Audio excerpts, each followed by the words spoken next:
안녕하세요. 어디서부터 제 이야기를 시작해야 할지 가슴이 답답하고 먹먹해서 이렇게 사연이라도 보내봅니다. 제 나이 50을 바라보고 있는데 돌이켜보면 제 인생은 온통 상처와 배신으로 얼룩져 있는 것 같아요. 남들은 저보고 착하다, 순하다 하지만 그게 제 발목을 잡는 족쇄가 될 줄은 꿈에도 몰랐습니다. 저는 거절이라는 걸 잘 못해요. 누군가 부탁하면 제 사정이 아무리 어려워도 어떻게든 들어주려고 했었죠. 그게 미덕인 줄 알았는데 아니었어요. 그저 이용하기 좋은 사람이었을 뿐이죠. 모든 일의 시작은 학창 시절이었던 것 같아요. 중학교 때 저는 정말 친한 단짝 친구가 있었어요. 수연이라고.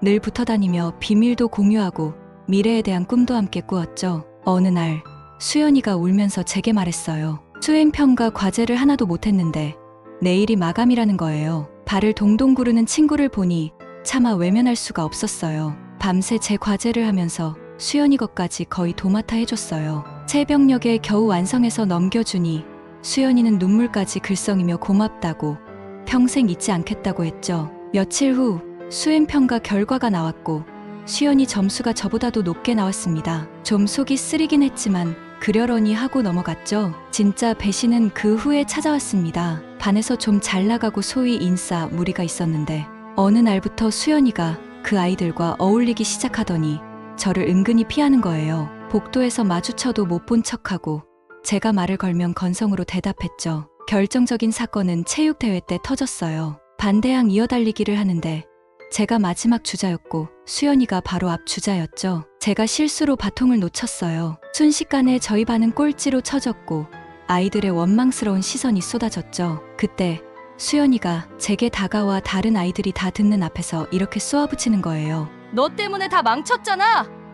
연습할 때부터 불안하더라니. 저는 너무 놀라서 아무 말도 못했어요. 밤새 과제를 도와줬던 일, 힘들 때 서로 위로했던 시간들이 주마등처럼 스쳐 지나갔죠. 그런데 수연이는 제가 바통을 놓친 그 순간 마치 저를 처음 본 사람처럼, 아니 원수처럼 대하는 겁니다. 나중에 다른 친구에게 들으니 수연이가 그 인싸 무리에게 잘 보이려고 재험담을 하고 다녔다는 거예요. 제가 덜렁대고 눈치 없어서 같이 다니기 창피하다고 그때 처음 알았어요. 진심을 다해도 돌아오는 건 비수일 수 있다는 걸요. 세상에 내 편은 없을지도 모른다는 불안감이 그때 처음 싹 텄습니다. 대학을 졸업하고 직장 생활을 시작했을 때 입사 동기 중에 유난히 싹싹하고 저에게 잘해주던 민지 씨가 있었어요. 힘든 일은 없는지, 어려운 점은 없는지 먼저 다가와 물어봐주고 간식도 챙겨주곤 했죠. 저는 금세 마음을 열고 민지 씨를 의지하게 됐어요. 그런데 민지 씨는 교묘하게 저를 이용하기 시작했어요. 자기가 맡은 일이 버겁다며 제게 슬쩍 떠넘기거나 제가 만든 기획안이나 보고서 아이디어를 마치 자기 생각인 것처럼 발표하는 일이 잦아졌죠. 저는 속상했지만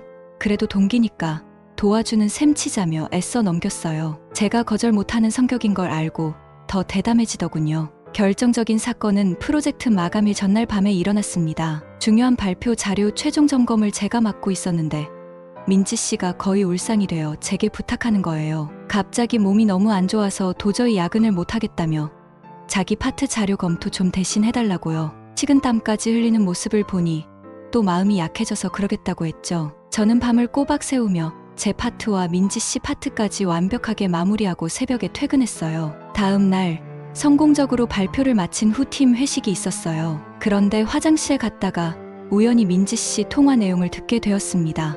자기야. 나 어제 너무 좋았어. 영화 보고 야경 보러 간 거 진짜 최고였지.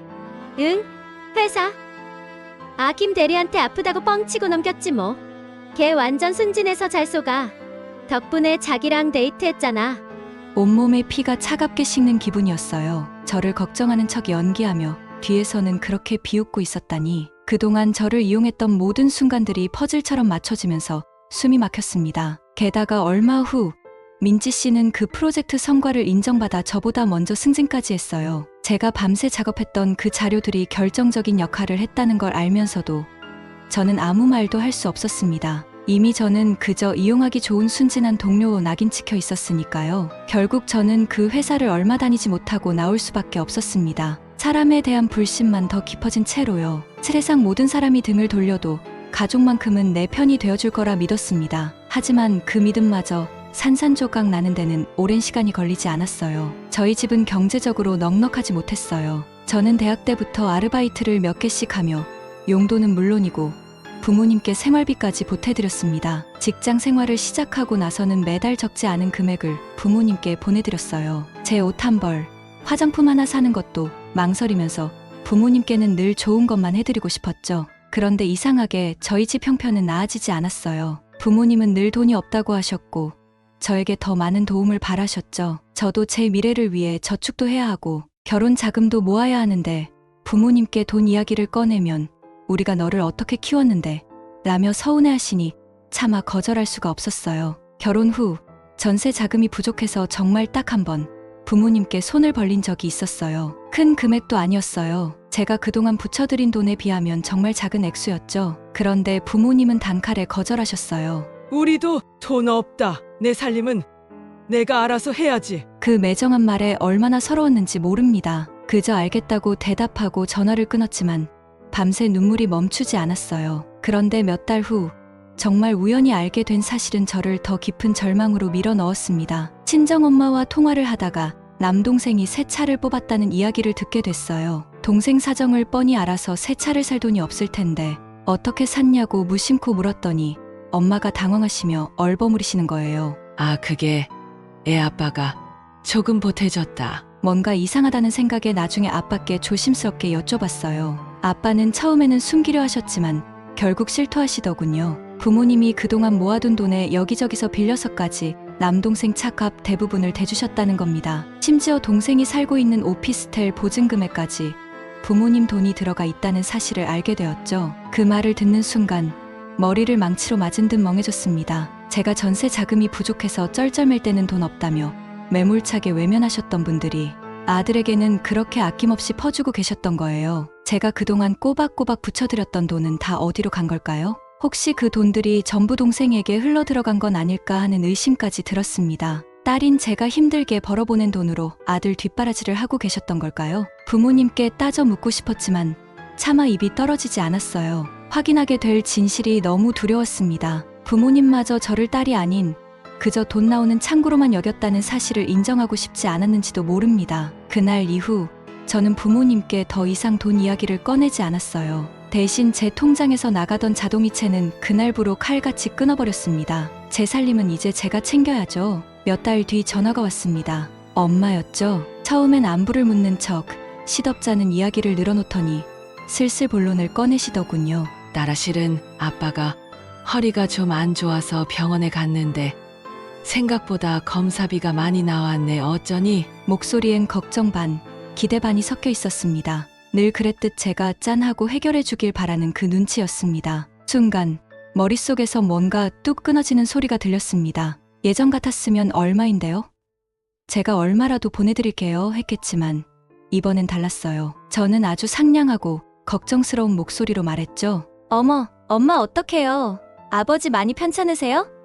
아이고 정말 걱정되네요. 제 말을 들은 엄마는 잠시 안심하는 듯했어요. 하지만 이어지는 제 말에 엄마는 할 말을 잃으셨죠. 그런데 어쩌죠? 저도 요즘 영 힘드네요. 지난번에 이사하느라 모아둔 돈도 다 쓰고 대출금 갚느라 허리가 휘어요. 아시잖아요. 제 살림은 제가 알아서 해야 하는 거. 네, 맞아요. 정확히 제가 돈이 필요하다고 했을 때 부모님이 제게 했던 그 레퍼토리. 전화기 너머로 엄마의 숨 막히는 소리가 들리는 듯했습니다. 하지만 여기서 끝낼 제가 아니죠. 저는 결정타를 날렸습니다. 아참, 엄마 뭘 걱정하세요.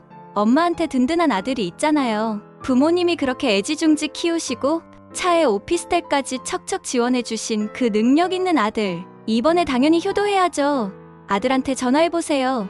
밑 빠진 독에 물 붓듯 지원해주셨는데 이럴 때 보답해야 진짜 효자 아니겠어요? 아주 그냥 콧소리까지 섞어가며 최대한 해맑게 말했습니다. 엄마는 잠시 아무 말도 못하시더니 거의 비명 같은 소리를 지르더니 전화를 끊어버리시더군요. 와, 속이 다 시원하더라고요. 몇십 년 묵은 체증이 쑥 내려가는 기분. 그래요. 이게 바로 제가 그토록 원했던 사이다였나 봅니다. 앞으로는 당하고만 살지 않으려고 합니다. 제 살림은 제가 챙기고 내 건강도 내가 챙기면서 이제 내 자신을 먼저 돌보며 마음 편히 살아야겠습니다.